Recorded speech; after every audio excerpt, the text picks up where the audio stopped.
So hello everyone. As you can figure out by now, I'm not in your meeting. I'm sad to miss the meeting. However, I'm in lovely Havana, Cuba. And believe it or not, I'm actually here for meetings. It's not a vacation.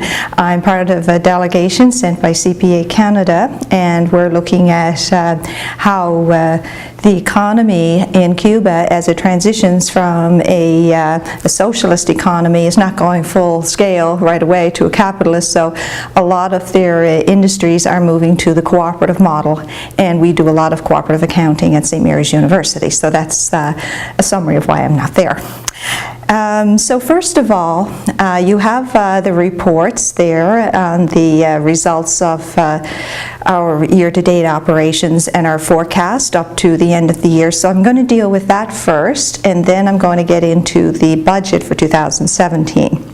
So I think it's easier if you follow along. You have both my written report and the schedule, but I think just look at the schedule with the numbers, and we'll work our way through that one.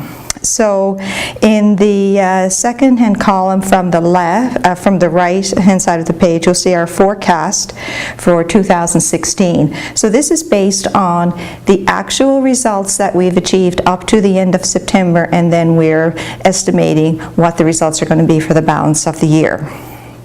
So for 2016, we are projecting to have total revenue of $540,000, and that's compared to our budget of $530,000. So we're a little bit down in donations and bequests, but we had a donation for the 60th anniversary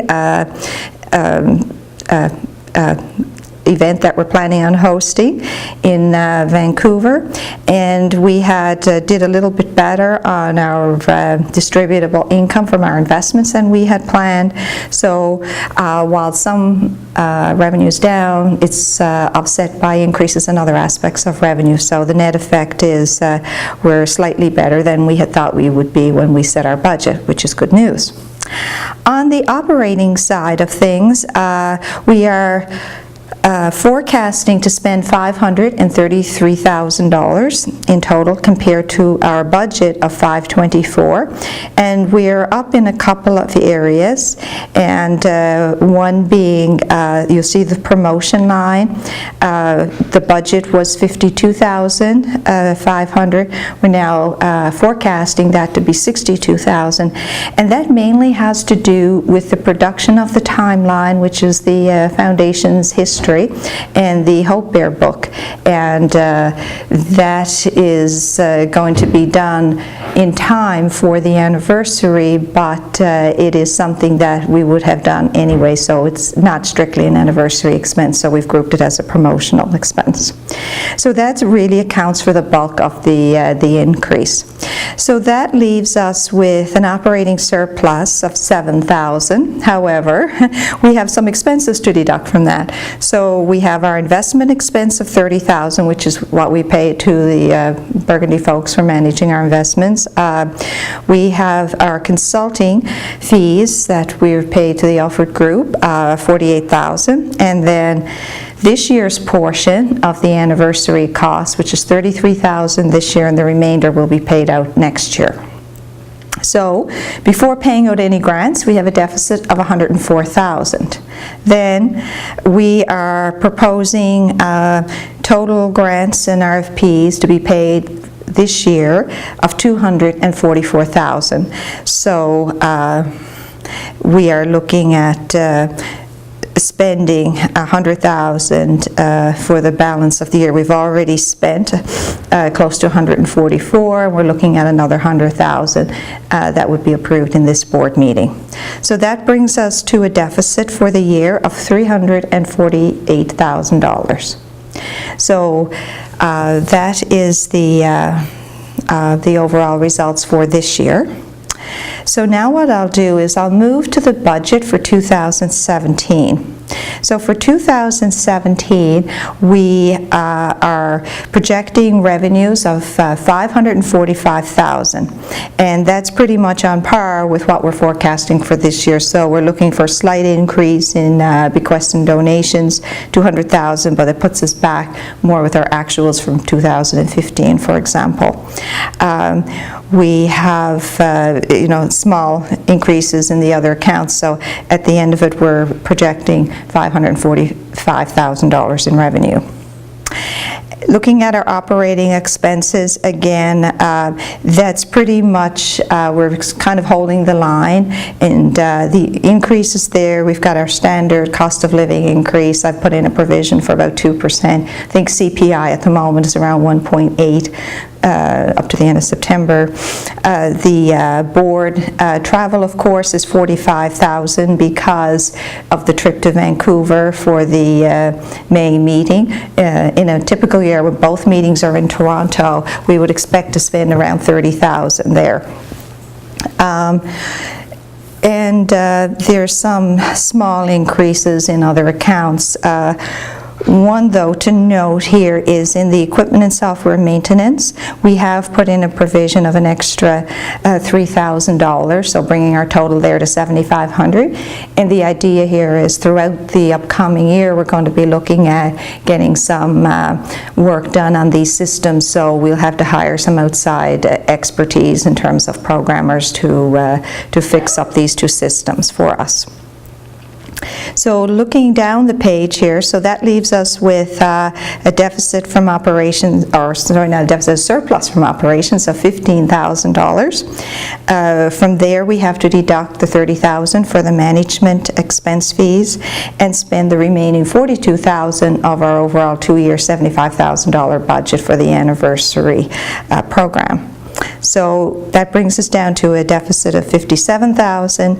Then we are looking at grants and RFP for 2017, the grants from the general fund and the RFP totaling $130,000. $100,000 in grants, and then three $10,000 grants for the RFP.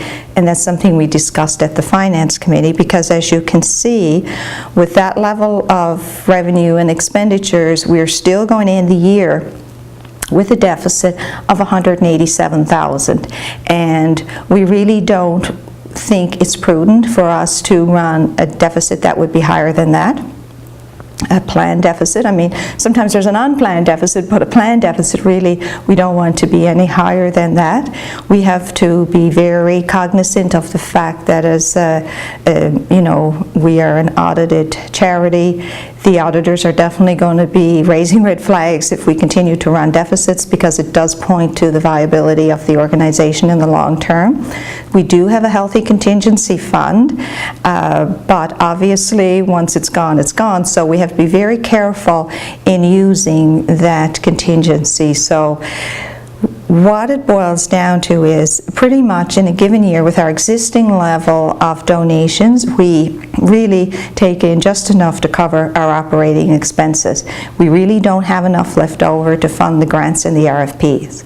The way we have been financing those for the past 3 years or so is because back in 2013 we had a significant unrestricted bequest of $760,000 that we've spread out over the 3 years.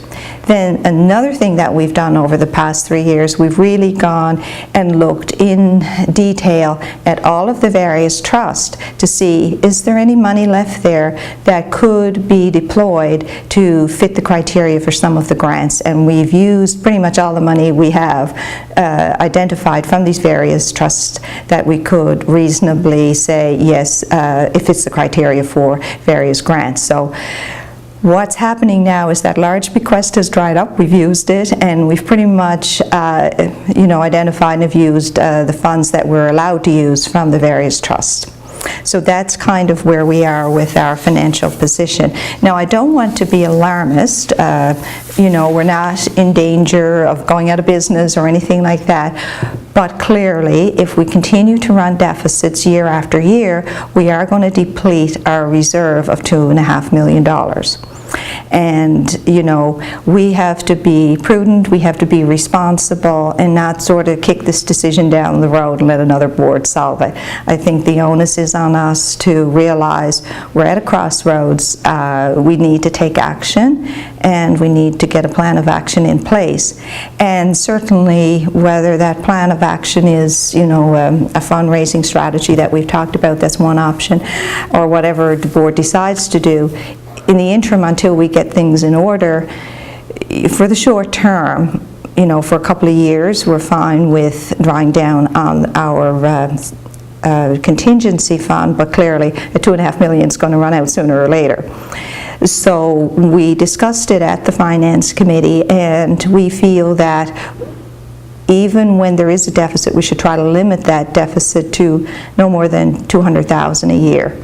So that way you can, like, say to the auditors, look, it'll take us 10 years to deplete our contingency fund. So it shows that we have viability, but we also have to show not just the auditors, but certainly our stakeholders, that we do have a plan in place to ensure our future viability. So basically, that's the recommended budget that we are, you know, putting forward for the board's consideration, and a bit of background as to how we got to where we are today. And historically, what's happened is every few years or so we get this wonderful unrestricted donations, large donations coming our way, and we're hoping and praying that we'll get another one this year. But we have to plan for what we now know, and right now we don't have one. There's a possibility we might, but we don't really have one that we can point to. In the past, we've talked about fundraising, but we've never really talked about what the amount should be. So I just wanted to put a couple of ideas your way. This is not meant to be a recommendation, such as more of a suggestion, I guess, or just so you can see what the scope would be.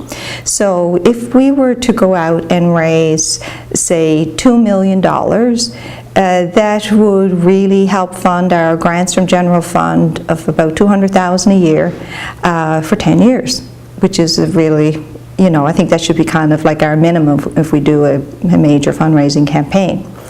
At the high end, if we wanted to do this fundraising campaign once and never have to do it again, if you raise $6 million and invested the $6 million and assume that we continue to disperse 3.5% a year, that would give us again $200,000 and change forever, to perpetuity. So you'd never have to fundraise again. So I guess, you know, I just wanted to give you some idea of the scope of where the fundraising could potentially go, and this is something obviously that the board would want to consider moving forward. So that concludes the financial aspect of my report. So before I shut up, I'm just going to move along now to a couple of administrative matters. And in the past, we've had always a few questions surrounding, well, how much money do we have in grants for the upcoming year? And it's always a bit of a stab in the dark. We don't really know how much money we're going to get during the year. The only thing we know with certainty is what we had in the past year. So what we've done is we've developed a policy called the General Fund Disbursement Policy. So it sets out very clearly how the funds available for grants is determined, how it's calculated, what happens if we have more money than we need or less money, that sort of thing. But what it does is, going forward, what we're recommending with this policy is that we would determine by the end of January how much money we're having, say for 2017, based on 2016.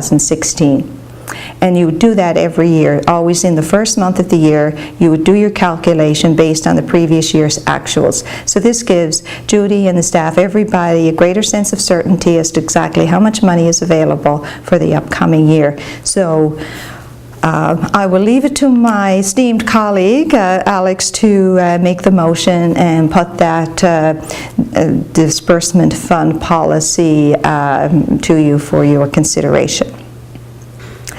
As part of my ongoing reporting, I'm supposed to report to you on the status of the contingency reserve. So at this point, as of the board meeting date, November 10th, we have not drawn down on our reserve yet.